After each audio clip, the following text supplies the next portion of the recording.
নমস্কাৰ স্বাগতম জনাইছো আপুনি চাই আছে নিৰ্বাচন এক্সপ্ৰেছ আৰু এই মুহূৰ্তৰ গুৰুত্বপূৰ্ণ খবৰ লৈ আহিছো অৱশেষত বিজেপি যোগ দিলে কংগ্ৰেছৰ সদ্য পদত্যাগী নেতা ৰাণা গোস্বামীয়ে অৱশেষত গেৰুৱা বহন পিন্ধিলে ৰাণা গোস্বামীয়ে বশিষ্ঠ ৰাজ্যিক বিজেপিৰ কাৰ্যালয়ত অনুষ্ঠিত সভাখনত গেৰুৱা বহন পিন্ধিছে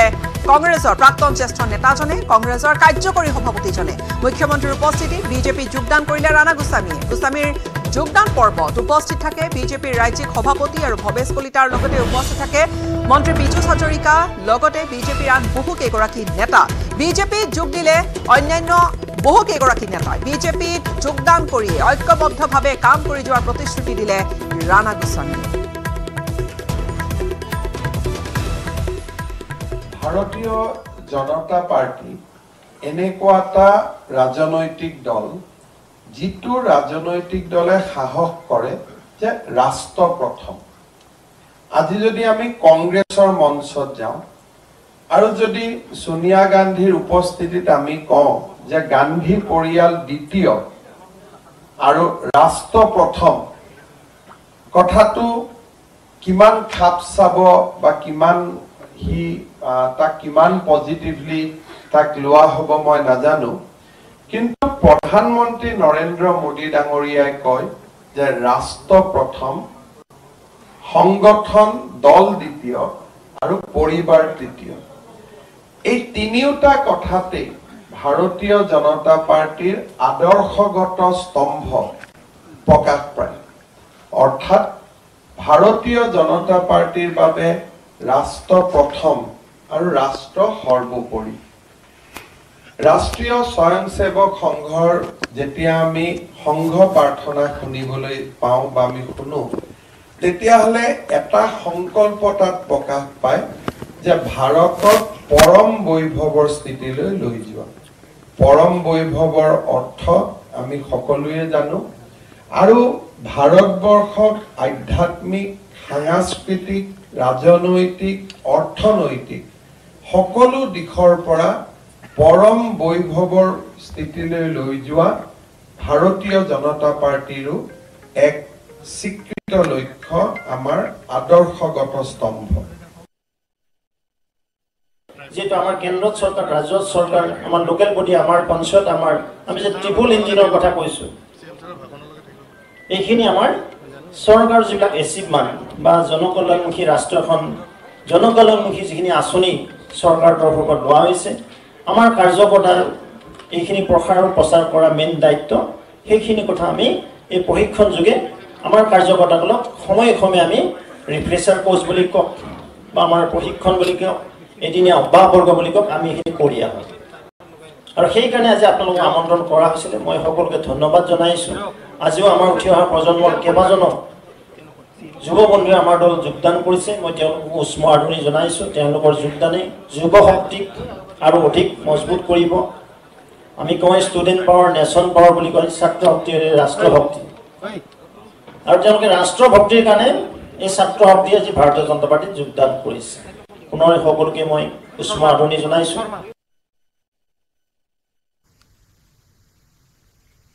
নিৰ্বাচনৰ দিন ঘোষণাৰ পূৰ্বে ৰাজ্যত বলবৎ হ'ব নাগৰিকত্ব সংশোধনী আইন আৰু এই আইন কাৰ্যকৰী হোৱাৰ দিনাই অসম বন্ধকে ধৰি আন প্ৰতিবাদী কাৰ্যসূচী গ্ৰহণ কৰা হ'ব বুলি ঘোষণা কৰিছে বিৰোধী ঐক্য মঞ্চই এই সকিয়নিৰ পিছতে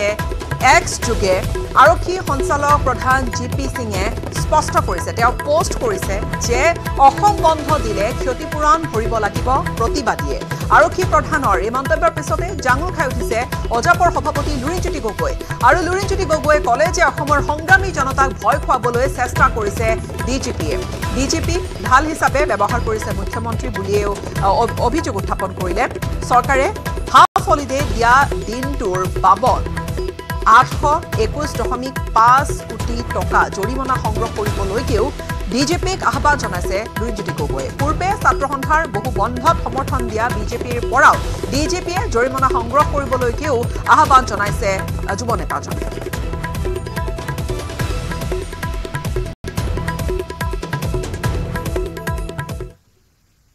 গুৰুত্বপূৰ্ণ খবৰ অগপ আৰু বিজেপিৰ আসন ভাগ বটোৱাৰাক লৈ বাজপেয়ী ভৱনত সংবাদমেলত আছে মুখ্যমন্ত্ৰী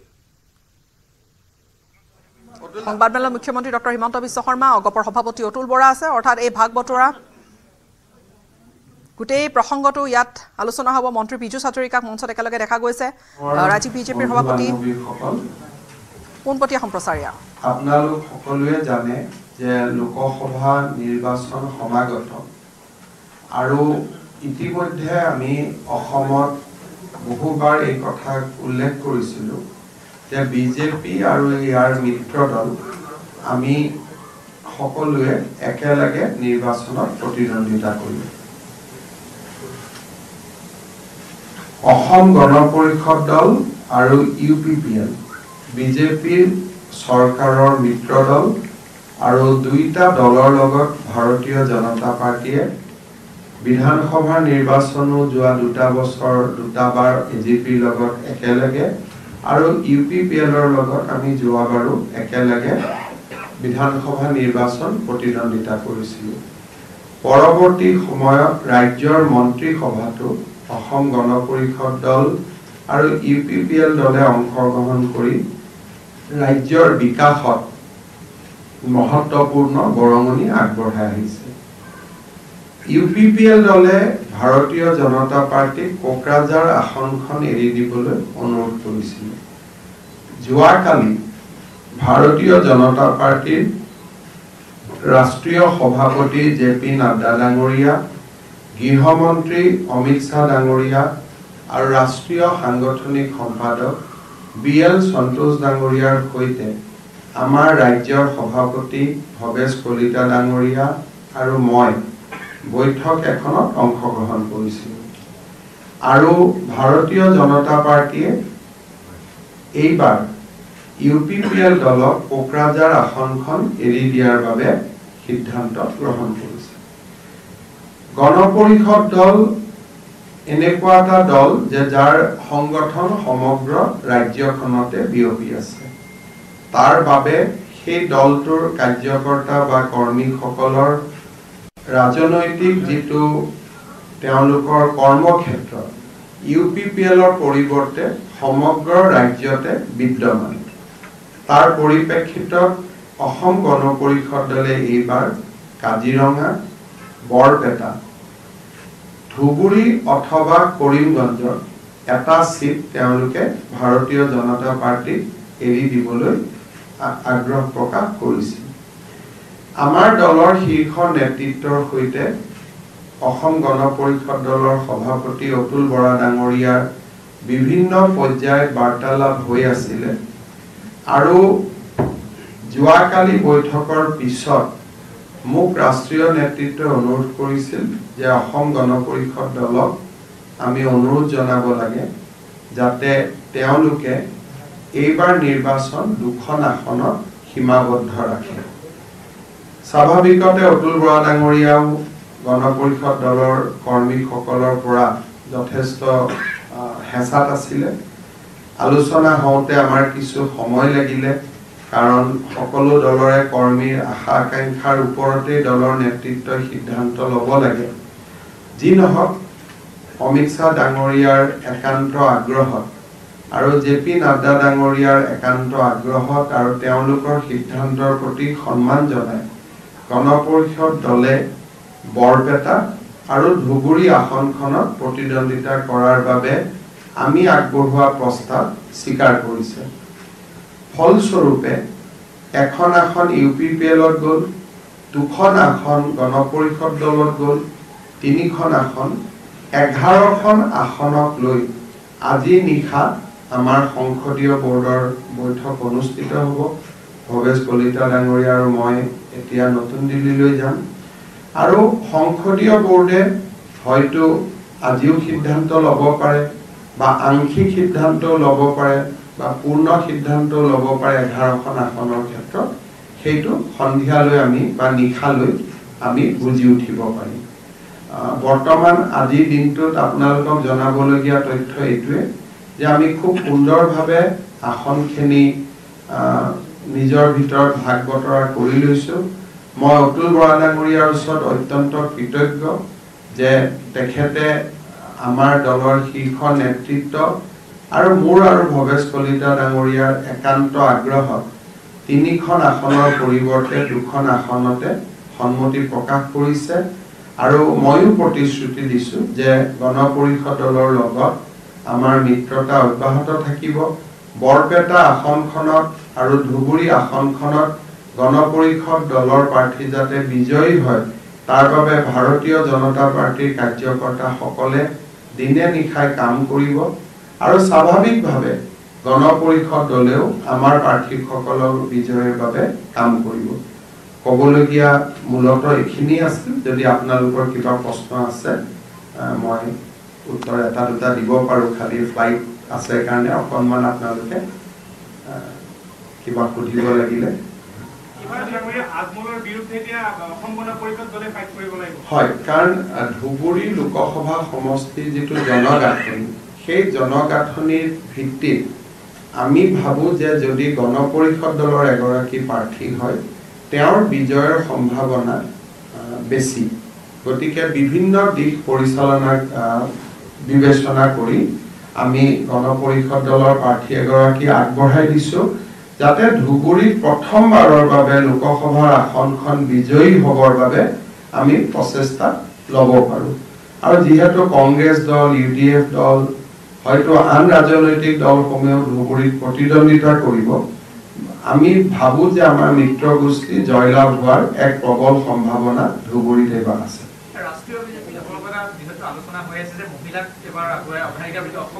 2026 চনত ডিলিমিটেশ্যনৰ পিছত মহিলাই 30% লোকসভা আৰু ৰাজ্যিক বিধানসভাত আসন লাভ কৰিব। এইবাৰত আমি যোগ্যতাৰ ভিত্তিতে প্ৰাৰ্থী বিবেচিত হ'ব। পুৰুষ মহিলা নহয়, ভাৰতীয় জনতা পাৰ্টিৰ কাৰ্যকৰ্তাই টিকেট পাব। কিন্তু 26 চনৰ পিছত যি নিৰ্বাচনেই হ'ব তাত 30% মহিলাৰ প্ৰতিনিধিত্ব থাকিব। Can the people expect some new faces this time? There will be new faces because there are many existing MP from our side who express their desire not to contest and devote their time and energy for the party works. Sorry, report card. No, there is no such thing in BJP. There are a honest discussion take place in parliamentary board. Parliamentary board decides tickets on the basis of ability and all other criteria. So, এবিলাক কোনোবাই report card বনাব, মুখ কৰিব, সেইবিলাক এনে পেপাৰত ওলোৱা কথা। আমাৰ তাতে কোনো ৰিপৰ্ট কাৰ্ড আলোচনা নহয়। Sir, earlier you said that BJP will win the 11 seats. After seats sharing, it will be. Let us presume, let us feel that BJP and its alliance will win 11 seats out of 14. But balanced 3 seats also, we are going to fight tooth and nail. But I am optimistic about the 11 seats as of now. When election will proceed, candidates will be set up by different political parties. Then we will know that how the election in other 3 seats will take a shape. So as of now, it is better for us to presume that 11 seats is confirmed. In other 3 seats, there will be contest. There is speculation that some Rajya Sabha members will also contest the Lok Sabha election. Look, all these has to be answered by the parliamentary board. I think by late evening today or tomorrow morning, we'll have some clarity on this. You are also the NEDA convener, so can we ask on the northeastern perspective? We have, as you know, we have on NEDA, we have some coordination, some hidden and some open rule about how we should function. This time in Nagaland, BJP will support the candidate of NDDP. That decision has been taken. In Manipur, Meghalaya, Arunachal, I think discussions are, state leadership are discussing with their counterparts. Sir, many Congress leaders have been moving from the Congress party in various parts of the country, in Assam also. So what is your views on the Congress future? You see that today is a landmark day for Assam BJP. 2 working president of the Congress party, one Sri Rana Goswami, who was also secretary of All India Congress Committee at some point of time and worked closely with the UP team under Srimati Priyanka Gandhi. he has resigned and joined BJP. He is also the present working president of the Congress party. Another working president, Kamalaitha Dev Purkaisto, has also extended its support, full support, outside and inside the assembly to the BJP-led present government. So these two are very, very important joining for us, and I am sure that there will be many more joining in days to come. Sir, Rahul Gandhi came here to strengthen the party, but after the Yatra, we are seeing more and more people leaving the party. Rahul Gandhi's Yatra was a big boost for BJP because he has chosen a time which was very, very unfortunate time. When Ayodhya Ram Mandir Pran Pratishtha was going on, he decided to come Assam, and he offended the sentiment of all Ram Bhakt. Earlier people used to hear in the newspaper or television that they have refused the invitation. But on the day of Pran Pratishtha, when people saw Rahul Gandhi in the street of Assam, and people clearly realized that he is boycotting the Pran Pratishtha ceremony, I think downhill journey of Congress began from that day, at least in Assam. And after that you have seen what is going on, what is happening every day. And I am sure that barring 4 or 5 MLAs, I do not think in days to come, maybe 6 months, 1 year, 2 years, other people will remain in Congress party. তেনেকুৱা কথা একো নাছিলে তেওঁ join কৰিব বুলি এটো আজি এবছৰ ছমাহ আগৰ পৰাই কথা বতৰা মোৰ লগত কথা বতৰা আছিলে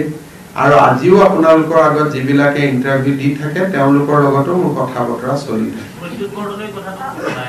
সব কিছুমান ব্যক্তিৰ ক্ষেত্ৰত সিদ্ধান্ত তেওঁলোকে নিজে ল'ব আৰু যেতিয়া যেতিয়া মোৰ লগত কথা বতৰা হয় আমি আপোনালোকক ইংগিত দিওঁ মই যিমান দূৰ জানো প্ৰদুল বৰদলৈ আৰু গৌৰৱ গগৈ দুইজনে বৰ্তমান নগাঁও আসনখন বিচাৰি আছে কংগ্ৰেছৰ পৰা গতিকে আজি দিনত দুইজনৰ লগতে বিজেপিয়ে কথা পতা নাই বা তেওঁলোকেও পতা নাই অহা কালি পৰহি কি হ'ব সেই বিষয়ে মই নাজানো কিন্তু 4-6 জন কংগ্ৰেছ বিধায়কক বাদ দি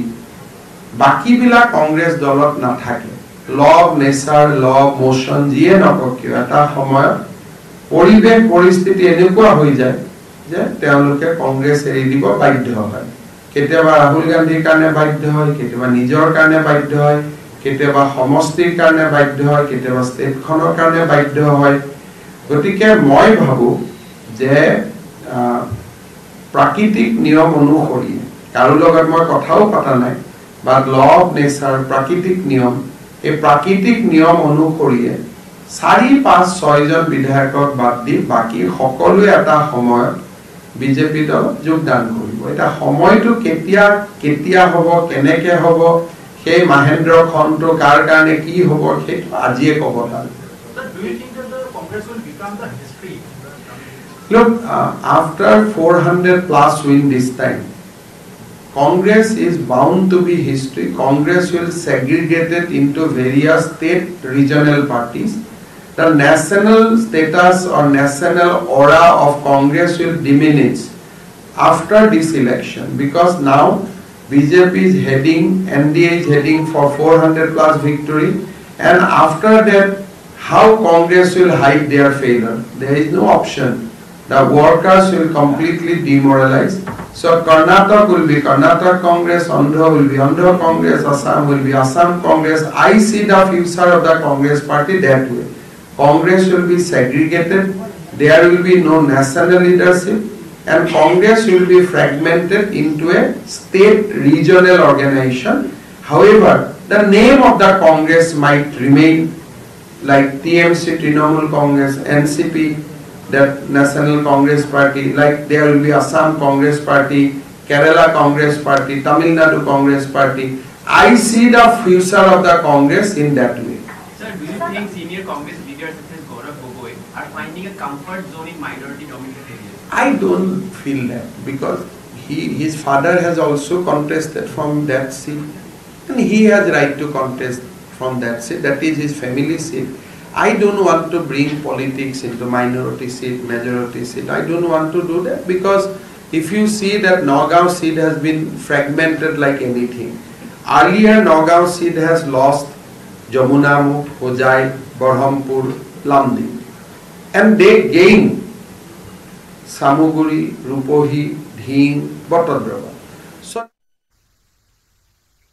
মুখ্যমন্ত্রী সংবাদমেলত স্পষ্ট কৰিছে মুখ্যমন্ত্ৰীগৰাকীয়ে সৰ্বসন্মতিক্ৰমে যি ডিসিশন বা সিদ্ধান্ত হৈছে যে অগপয় দুখন আসনত খেলিব আৰু ইউপিপিএলে কোকৰাঝাৰ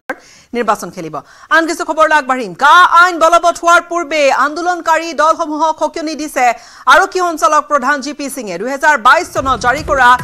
এক্স পোষ্টৰ কথা সোঁৱৰাই দি এক্স যোগে আৰক্ষী সঞ্চালক প্ৰধানগৰাকীয়ে ক'লে যে অসম বন্ধৰ বাবদ হোৱা এদিনৰ ক্ষতিপূৰণ প্ৰায় 1648 কোটি টকা ঘূৰাই দিব লাগিব আন্দোলনকাৰী আৰু সেই পোষ্টটো আপোনালোকক দেখুৱাইছো এই মুহূৰ্তত কাইন বলবৎ হোৱাৰ পূৰ্বে আন্দোলনকাৰী যেহেতু আন্দোলনৰ হুংকাৰ দিছে বা বিৰোধী ঐক্যই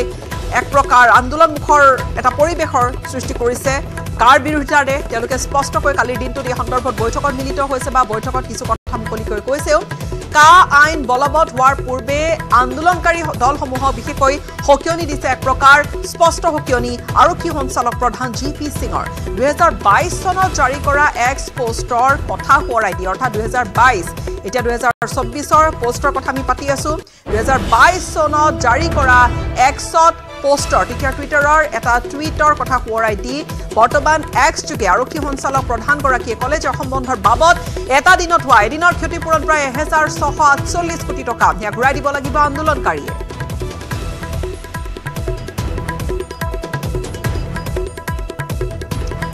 ইফালে হু ইজ জিপি সিং বুলি সকিয়নি দিছে বিধায়ক অখিল গগৈ তেওঁ ক'ৰ পৰা আহিছে বুলি প্ৰশ্ন কৰি অখিল গগৈয়ে ক'লে কা আইন যে বেয়া সেই কথা জিপি সিঙে দিল্লীত কওক দাবী ধমকিৰে কা বিৰোধী আন্দোলন বন্ধ কৰিব নোৱাৰে আন্দোলন কৰিলে মানে পইচা খৰচ হ'ব লোকচান হ'ব তাৰ কাৰণে আমি ক্ষতি বহন কৰিব লাগিব তেতিয়াহ'লে কাখন নানিলে হৈ গ'ল আন্দোলন কৰিব নালাগে অসমীয়া মানুহৰ ওপৰত এটা দানৱীয় আইন জাপি দিব হয়নে অসমীয়া মানুহক মাৰিবৰ কাৰণে চেষ্টা কৰে তাৰপিছত তাৰ বিৰোধিতা কৰিলে ক'ব যে তাৰ কাৰণে যি ক্ষতি হ'ব ব্যৱসায়িক ক্ষতি তাৰমানে অৰ্থনৈতিক ক্ষতি সেই ক্ষতিটো আমি বহন কৰিব লাগে কাৰ কাৰণে হ'ল ক্ষতিটো কেন্দ্ৰীয় চৰকাৰৰ কাৰণে বিজেপি চৰকাৰৰ কাৰণে তেওঁলোকে আমাক চিৰকালৰ কাৰণে ইয়াতে 15-20 লাখ মানুহ ইয়াতে নাগৰিকত্ব দিবলৈ লৈছে আৰু ভৱিষ্যতে 1,70 লাখ মানুহ আহিব পৰা ৰাস্তা খুলি দিব খুজিছে তাৰ বিৰোধিতা কৰিলে মানে আমি পইচা দিব লাগিব কোন দি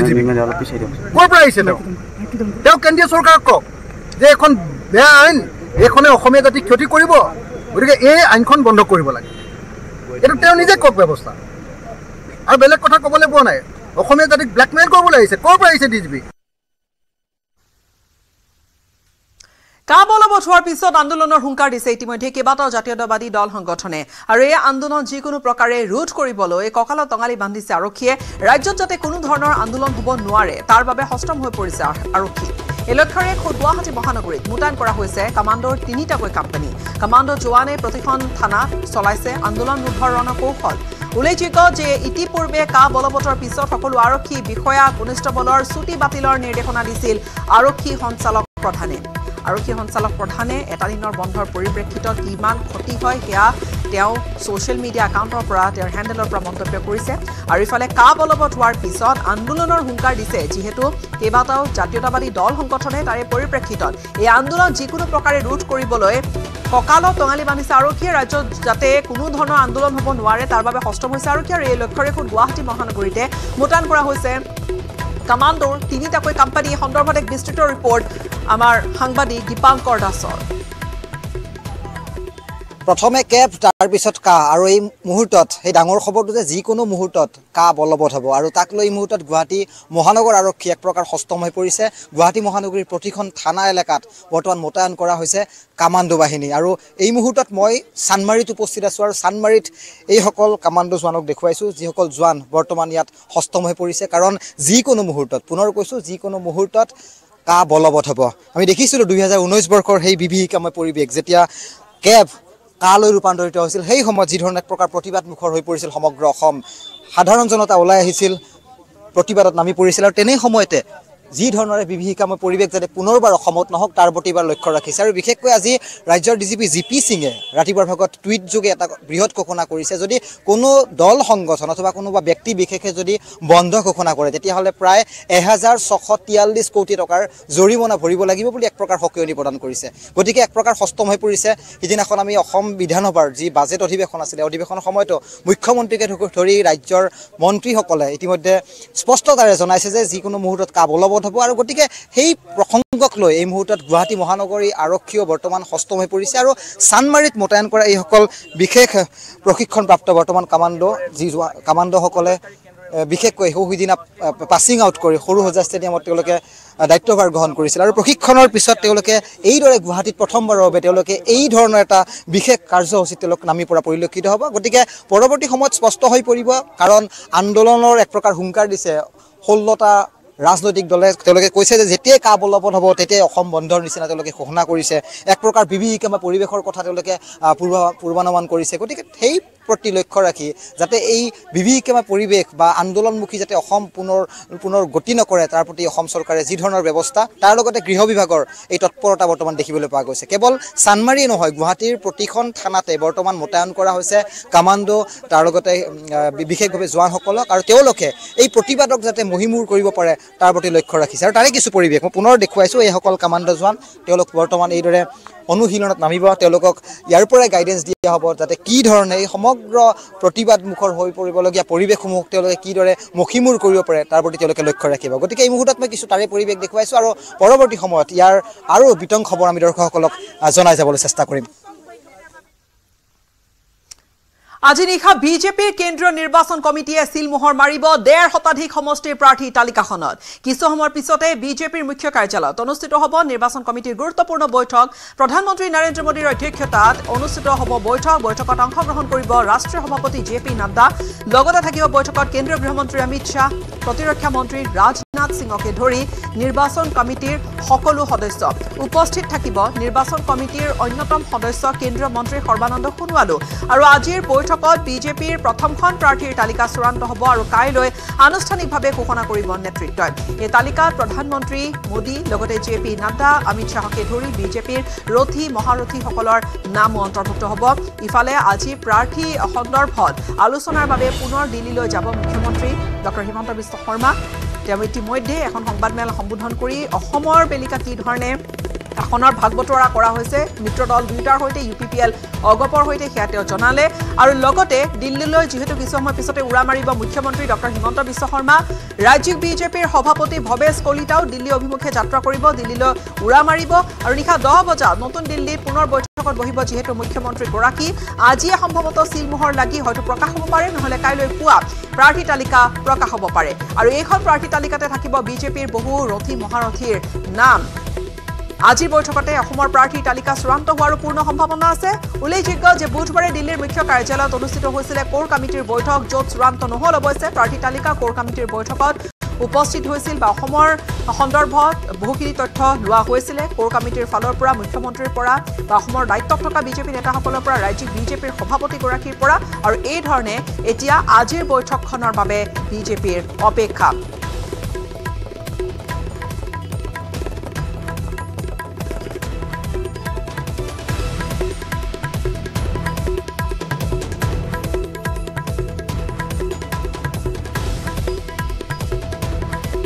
আৰু লখিমপুৰৰ বিজেপি প্ৰাৰ্থী প্ৰায় নিশ্চিত হৈছে লখিমপুৰত বিজেপিৰ প্ৰাৰ্থী হ'ব পাৰে কেন্দ্ৰীয় মন্ত্ৰী সৰ্বানন্দ সোণোৱাল লখিমপুৰত কেন্দ্ৰীয় নেতৃত্বই বিচাৰিছে সৰ্বানন্দ সোণোৱালক বৰ্তমান ৰাজ্যসভাৰ সাংসদ প্ৰাক্তন মুখ্যমন্ত্ৰী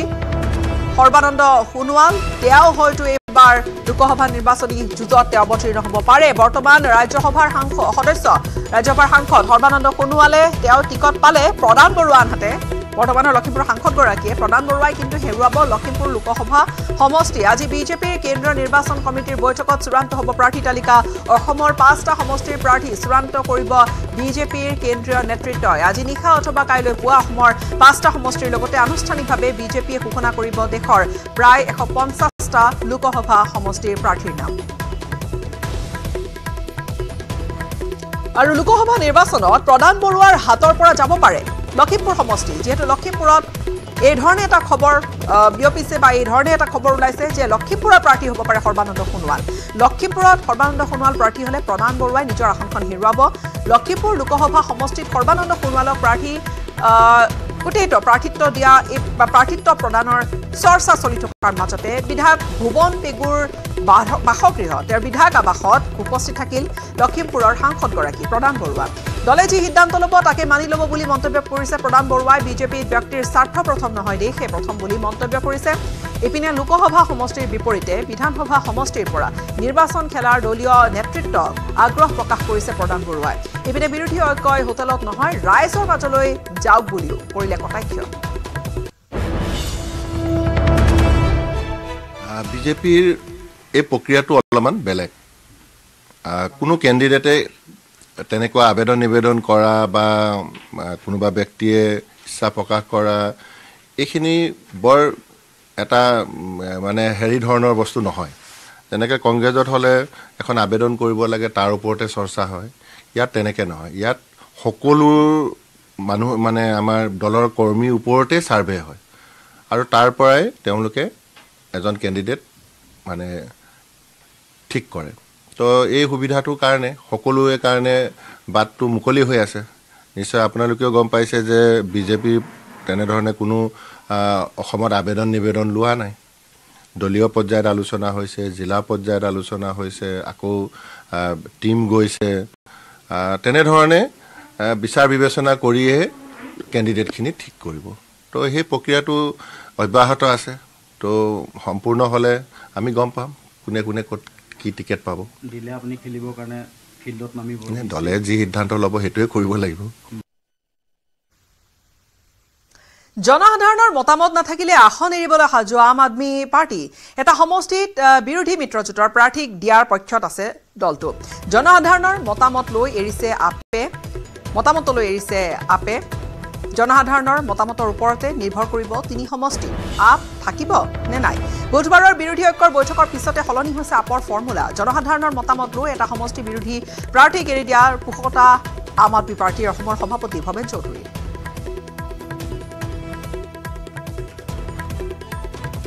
পাৰ্টি তালিকা ঘোষণা কৰাটো আমাৰ নীতি। আমি পাৰ্টি তালিকা আগতে ঘোষণা কৰোঁ, কাৰণ ৰাইজে কোনজন প্ৰাৰ্থী জানিব। ৰাইজে প্ৰাৰ্থীজনৰ বেকগ্ৰাউণ্ড চেক কৰিব, বেকগ্ৰাউণ্ড চেক ভোট দিব নে নিদিব সিদ্ধান্ত ল'ব। কাৰণ আমি ৰাইজক জনাই দিওঁ এইজন আমাৰ প্ৰাৰ্থী। যদি ৰাইজৰ কিবা আপত্তি আছে প্ৰাৰ্থিত্বৰ প্ৰতি, ৰাইজে আমাৰ ৱেবছাইটত গৈ কমপ্লেইন কৰিব পাৰে যে এইজন প্ৰাৰ্থী আমাক নালাগে, ৰাইজে যাব পাৰে। ৰাইজৰ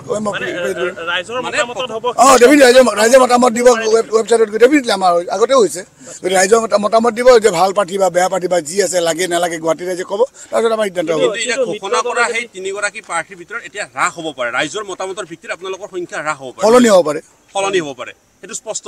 সলনি কি ডাঙৰ একো ডাঙৰ ৰাইজৰ মতামত ৰাইজে যদি মোক নিবিচাৰে মই উঠি কি লাভ আছে? আমাৰ আলোচনা চলি আছে। মই কৈছোঁ 16টা ৰাজনৈতিক দলে 14 সমষ্টি এজনৰ প্ৰাৰ্থী থাকিব আৰু যেনেদৰে ঘোষণা কৰিছে তেনেকৈ থাকিব। এইটো মোৰ একদম পূৰা স্পষ্ট অভিমত আৰু মোৰ বিশ্বাস যে আমি যে 11টা সমষ্টিত আমাৰ দলে বিৰোধী পক্ষৰ যি কেণ্ডিডেট আমি সম্পূৰ্ণ সমৰ্থন কৰিম আৰু বাকী 3টা সমষ্টিতো বিৰোধী দল সকলো সময় আমাক সমৰ্থন কৰিম। 16টা ৰাজনৈতিক দলে 14খনৰ এজন প্ৰাৰ্থী দিব। বাছ ৰিয়াৰ সৈতে বিদায় ল'ম। নমস্কাৰ।